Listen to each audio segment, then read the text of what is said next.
Hi guys. My name is Miguel Alvarez Islas, and today I'm going to be doing my presentation on inclusion strategies for secondary classrooms, chapter 4 of that book, which is ensuring students understand instruction, and this is going to be more oriented towards students in special education or exceptional learning needs.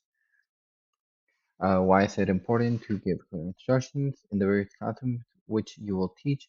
Different students will retain information differently, and how you approach instruction will determine the success they will have in that class.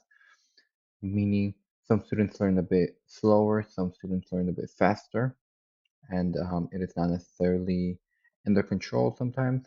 Creating an environment and a classroom in which you are able to provide clear instruction will not only be successful for the students with the ELN, but also the class overall. One has to be patient and knowledgeable and understand some different approaches to it, meaning that there's not one way on there's not a single way to give instructions clearly. There are multiple ways, and I'm gonna go into them. Gaining the student's full attention.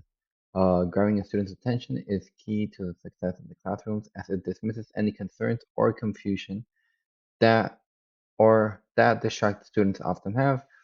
Some kids come in from a different period or from lunch and they don't have the class in mind, meaning they come in distracted, talking with their friends. Students with ELN, they often struggle to pay attention since they require a bit of an extra push.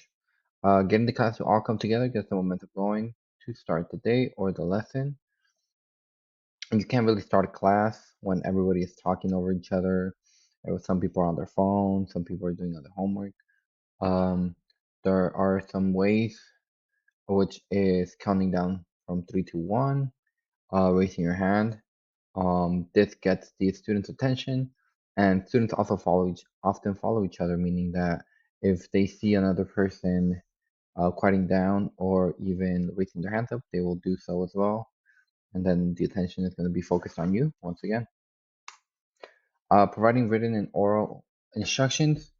There are visual and oral learning, meaning that some work better with spoken or written instruction. Um, this is pretty self-explanatory, as you know.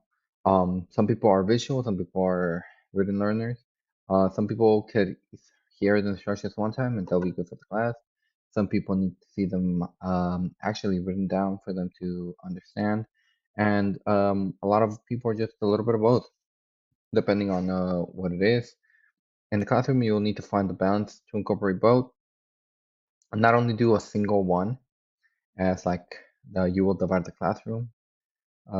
If you just do a single one, maybe half the class will get it, maybe all the class will get it. But especially students who need with learning needs, they often need things explained to them twice, and maybe those two times they're gonna have to be explained in a different way. Doing both would help all students understand that what they are supposed to do, and even seeing it twice is ideal. Um, some student with learning needs, they may need to physically write it themselves for them to understand, or maybe explain to them a little more in detail compared to other students. Making sure the whole classroom is on the same page. Repeating instructions twice or even three times is something that will be necessary. Some are distracted or need extra time to process the information given to them. This also goes hand in hand with the repetition in oral and written instructions. Um, Sometimes people explain to you one thing and you are clueless to what they said the first time. This kind of goes hand in hand. This kind of goes the same way as in the classroom. Maybe you'll explain the instructions one time and people either are just distracted or they just need to explain to them once again. And repeating instructions isn't necessarily saying word by word. Maybe expanding upon the instructions or even going a little more in depth might be good. Students with learning needs, especially, they often have trouble with doing the materials right away or on the first time. So circling back to them and repeating the instructions to them will be good. And like I said, there's different approaches to repetition. It doesn't have to be the same sentence 3 times. You can do it a different way.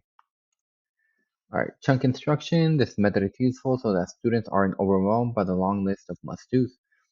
Sometimes you students will see the board and see 10 different rules or 10 different instructions, and they become overwhelmed. They are given the instructions and steps little by little, even making them right little by little. Um, Instead of giving 10 instructions right away, break them up into groups of twos or groups of threes. Give three first, make sure the whole class is on the same page, then move on to the next three. This will not only help with students following them on the same page, but also making sure they do them correctly.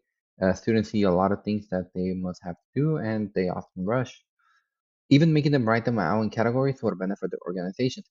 Students with learning needs often get overwhelmed with a heavy load of materials, lecture lessons. So taking instructions at a slower pace will definitely benefit them and not cause them to fall behind. And yeah, even for all students, writing them out in their notebook or their agenda and start crossing them off would also be a good idea. All right, solicit tellbacks and show me's. Asking a student to explain back the instruction weeds out the few who are too shy to ask again. Some students often just nod their head that they understand when they don't. I mean, it's happened to me before. Sometimes you don't want to seem like you don't want to be the only person in that class that doesn't get it, but in reality, there's multiple people who still don't understand. So circling back to the class and asking them to repeat the instructions and just making sure that they understand what they are doing. It's really good because then those people who are too shy to ask or people with learning needs who need to repeat it once again, they can repeat it to themselves, and maybe that could help them understand the subject a little better. Additionally, asking them to go through with the instructions, showing the teacher that they understand, meaning that not only do you understand the instructions, but you know how to go through with the instructions. Oftentimes, you can understand the instructions, but you don't know how to get started on them. Going back to the student and asking them how they're going on step one or going from step one to step two will be good to kind of grasp how many people are understanding. Thank you for your time, and I will see you guys later.